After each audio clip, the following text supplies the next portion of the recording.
அடுத்த அணி வருகிறது. நம்ம தம்பி நெல்சன் வாங்க. வீடு தான் கொஞ்சம் சரியா வைங்க. அது ஏதோ போனி நிக்குது, அது யாரும் கவனிக்க மாட்டேங்குது. என்னையா அது இடிச்சு இந்த மோவா கட்டையில் இடிக்கிற மாதிரி.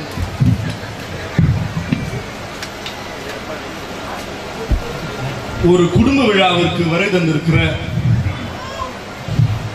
அத்தனை குடும்ப உறுப்பினர்களையும் எங்கள் குடும்பம் சார்பாக வருக வருக என வரவேற்று வாழ்த்துக்களும் வணக்கங்களும். நான் வழக்கமா எதிரணியில பேசுகிற ஆட்களை என்னைக்குமே குறை சொல்றது இல்ல. நமக்கு தெரியாது, நமக்கு பழக்கம் இல்லை. வந்த உடனே சொன்ன முதல் பொய் சுதகுமார் அண்ணன். அங்க உட்கார்ந்து இருக்கிற என்னுடைய நண்பர்களே அப்படின்னாரு. அவருக்கு வயசு 46. அங்க உட்கார்ந்து இருக்கிறவங்க இளைஞர்கள் சார். இல்ல நமக்கு அவசியமா? நம்ம வயசு என்ன, நம்ம வயசுக்கு பேசுங்க. பாவம் சின்ன பிள்ளைங்க, அது ஒரு உற்சாகத்தில் இருக்கு, அது பேசலாம் நண்பர்களே, அது பரவாயில்ல. அடுத்து ஒரு விஷயம் சொன்னார். என்னவா, அவங்க வைஃப் போன் பண்ணி சமைக்க சொன்னாங்களா, துணி துவைக்க சொன்னாங்களா, பிள்ளைய கொண்டு போய் ஸ்கூல்ல இருந்து கூட்டிட்டு வர சொன்னாங்களா, அவங்க வைஃப் வந்து பிக்கப் பண்ணிட்டு சொன்னாங்களா. இதெல்லாம் இவருக்கு வேலையா பட்டுருச்சு. இதுக்கெல்லாம் பயந்துட்டு இவர் ஆபீஸ்க்கு போறாராம். தன்னுடைய பிள்ளைக்கு பாடம் சொல்லி கொடுக்க தெரியாத, தன்னுடைய மனைவியை ஆபீஸ்ல இருந்து கூட்டிட்டு வர தெரியாத இவரா ஒரு ஆபீஸ்க்கு போய் ஒழுங்கா வேலை பார்க்க போறாரு? ஆமாய்யா, வீட்டுக்காரமா கூட்டிட்டு வரதுல இயல்பா நடக்கிறது. அது ஒரு சோம்பேறித்தனத்துக்கு ஒரு அளவு வேணும். ஒரு சோம்பேறித்தனத்துக்கு அளவு வேணும். நடுவர் அவர்களே, உங்களை பார்க்கும் போது எனக்கு ரொம்ப பெருமையா இருக்கு, பொறாமையா இருக்கு, ரொம்ப பெருமையா இருக்கு. ஒரு துளி உயர்வைக்கு 1 பவுன் தங்க காசு வாங்கின ரஜினிகாந்துக்கே மாமனார் ஆனவங்க. என்னடா யாரு சொல்லலையோ நினைச்சேன். நல்லா யோசிச்சு பாருங்க. ஒரு துளி உயர்வுக்கு அவனாவது 1 பவுன் தங்க காசு கொடுப்பானா? இல்ல. ஆனா தமிழ்நாட்டு மக்கள் கொடுத்திருக்கிறார்கள். உழைப்பினுடைய மகத்துவத்தை தமிழக மக்கள் மட்டும்தான் உணர்ந்திருக்கிறார்கள் என்பது உலகத்துக்கே தெரியும். ஃபிரெட்ரிக் ஏங்கல்ஸ் அப்படின்னு சொல்லி இந்த உலகத்திற்கு உழைப்பு குறித்து கற்றுக் கொடுத்த 2 தோழர்கள் மிகப்பெரிய ஆள். அவன் என்ன சொன்னா, இந்த பூமி உருண்டை சுத்திக்கிட்டே இருக்கு, இந்த பூமி உருண்டையினுடைய சிறப்பு என்ன தெரியுமா? முதல் முறையா இந்த உலகம் படைக்கப்பட்ட போது தோன்றிய முதல் உயிர், அதனுடைய சிறப்பு இல்ல. முதல் முறையா அவன் நெருப்பை கண்டுபிடிச்சான் பாத்தீங்களா, அது சிறப்பு இல்ல. வாழ்க்கையினுடைய அறிவியல் முன்னேற்றத்துக்கு காரணமான சக்கரத்தை கண்டுபிடிச்சான் பாருங்க, அது கூட முன்னேற்றம் இல்லை. இந்த உலகத்திலேயே இந்த பூமி பிறவி பயன் அடைஞ்ச போது எப்போது தெரியுமா? எப்போது ஒரு மனிதன் அடுத்தவனுக்காகவும் தன்னுடைய குடும்பத்துக்காகவும் உழைக்க தொடங்கி அந்த மனிதனுடைய வியர்வை இந்த பூமியில படுதோ, அது இந்த பூமியினுடைய சிறப்பு அப்படின்னு ஃபிரெட்ரிக் ஏங்கல்ஸ் சொன்னான். அப்படி உழைக்கக்கூடிய உழைப்பாளிகள் தான் இந்த கூட்டம். அப்படிப்பட்ட உழைக்கக்கூடிய உழைப்பாளிகளுடைய கூட்டம். நடுவர் அவர்களே, இந்த நிகழ்ச்சி ஒரு தொழிற்சாலையினுடைய 7வது ஆண்டு விழா. ஒரு 7வது ஆண்டு விழாவுக்கு கம்பெனி ஒர்க்கர்ஸ் வந்திருக்கலாம், ஜிவி வந்திருக்கலாம், அந்த கம்பெனிக்கு பினான்ஸ் பண்ண யூகோ மேனேஜர் வந்திருக்கலாம், எல்லாம் சரி. ஏன் குடும்பத்தை போயிட்டு இருந்தாங்க எல்லாரும்? இது சாப்பாடு போடுறாங்கல்ல.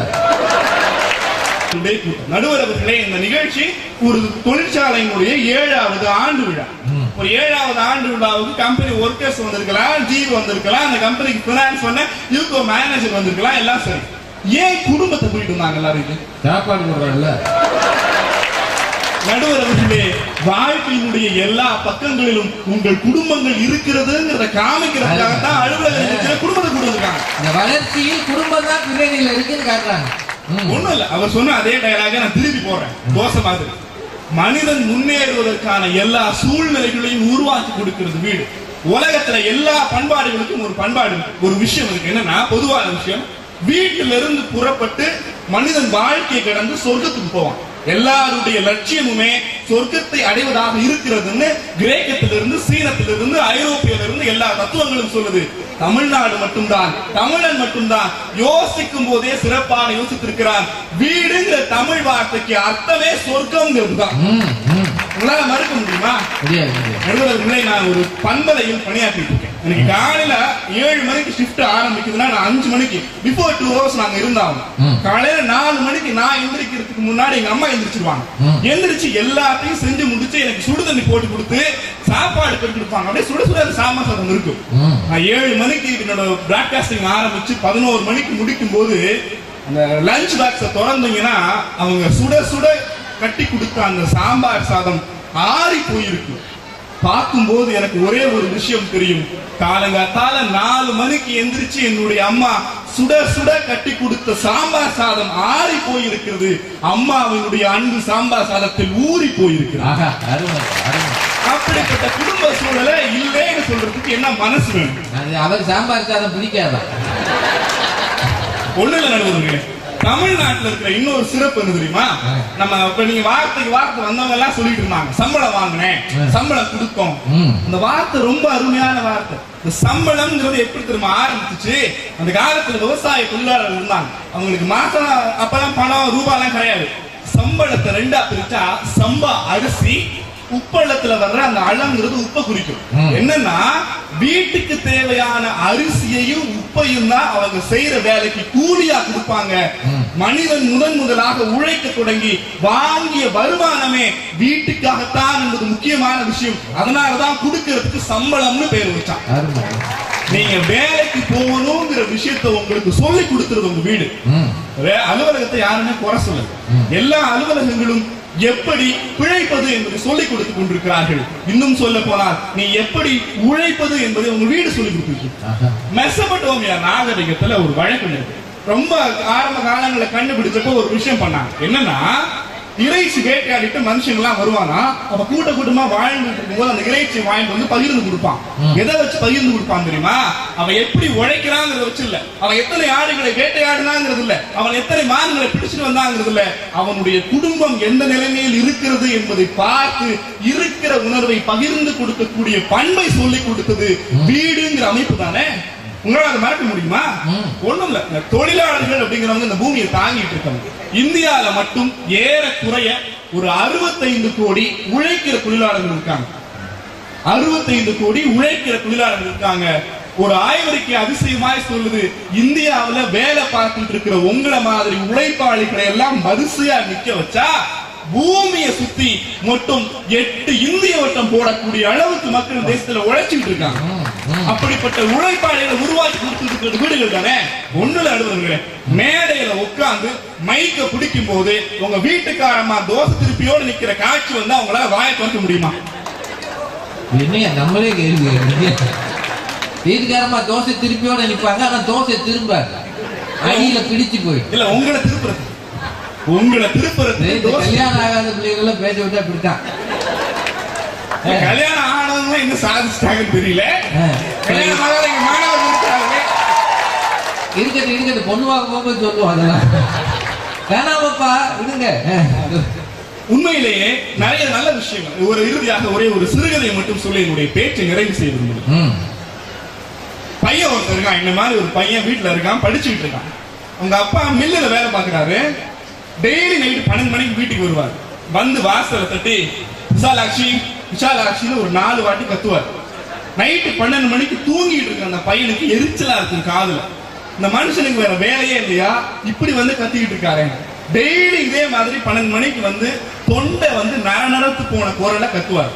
இந்த பையனால தாங்க முடியல. அவங்க வயசு அம்மா நவை கேட்டுருக்கான், ஏன் இருந்தாலும் இந்த வேலை நைட்டு 12 மணிக்கு வந்து இப்படி கோழி ஒரு மாதிரி தூங்கிட்டு இருக்காரு. அந்த மாதிரி சொல்லி பார்க்குறாங்க, ஒரு வேலை பார்த்துட்டு வந்திருக்காரா, அதனால அந்த கஷ்டம் உனக்கு புரியாது.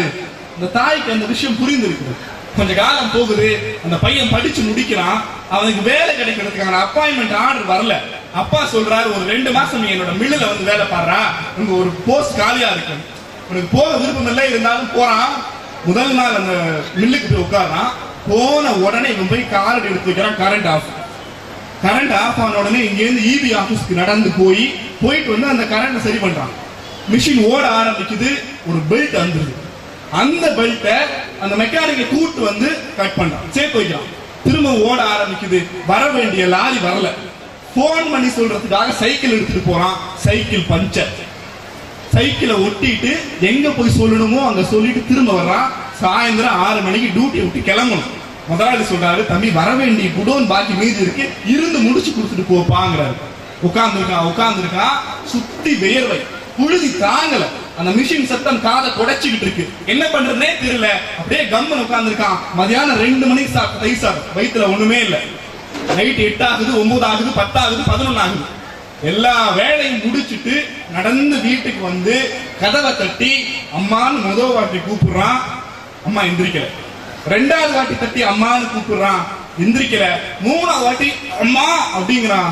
அம்மான்னு கூப்பிடும் போது புரிகிறது தன்னுடைய அப்பாவினுடைய குரல் தனக்கு வந்திருக்குன்னு அவன் உணர்றான். என்ன விஷயம்னா, தன்னுடைய ஒவ்வொரு பிள்ளைகளையும் பெற்றோர்கள் எப்படி வளர்க்கிறார்கள் அந்த உழைப்பினுடைய ரகசியம் இருக்கு. நீங்க வீட்டுல இருந்து கிளம்பி வர்றீங்கன்னா கிளம்பி வர்றதுக்கான உத்வேகத்தையும் உங்களுக்கு சந்தோஷத்தையும் கொடுத்துட்டு போறது குடும்பம்.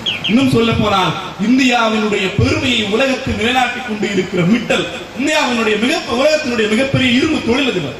அவர் சொல்றார், என்னுடைய அப்பாவும் அம்மாவும் மட்டும் எனக்கு ஊக்கம் கொடுக்காமல் இருந்திருந்தால் இந்தியா மிட்டல் என்கிற ஒரு தொழிலதிபரை சந்தித்தே இருக்காதுன்னு சொல்லுகிறார் என்றால், வாழ்க்கை முழுக்க வாரி வழங்குகிற எல்லா விஷயங்களையும் உங்களுக்கு குடும்பங்கள் பெற்றுக் கொண்டிருக்கிறது.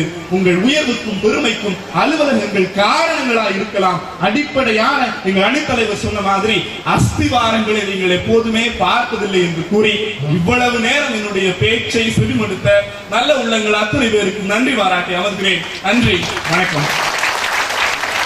நெல்சன் சின்ன பிள்ளை, தயிர் சாதம் சாம்பார் சாதம் ரெண்டையும் வச்சு ஒரு 2 கதை பின்னிட்டார்.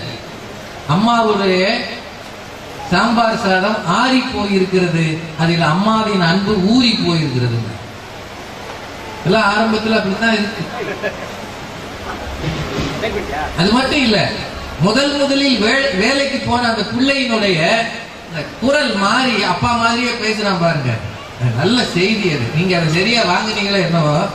அப்பா வந்து தினசரி கத்தும் போது இவன் படுத்திருப்பான், உறக்கத்துல இருப்பான். அவனுக்கு அது எரிச்சலா இருக்குது. சரி, ஏன் கத்துது ராத்திரி வந்து மனுஷன் ஐயா வயசாக ஆக கலன்றும் போது இப்படிதான் பேசுவாங்க.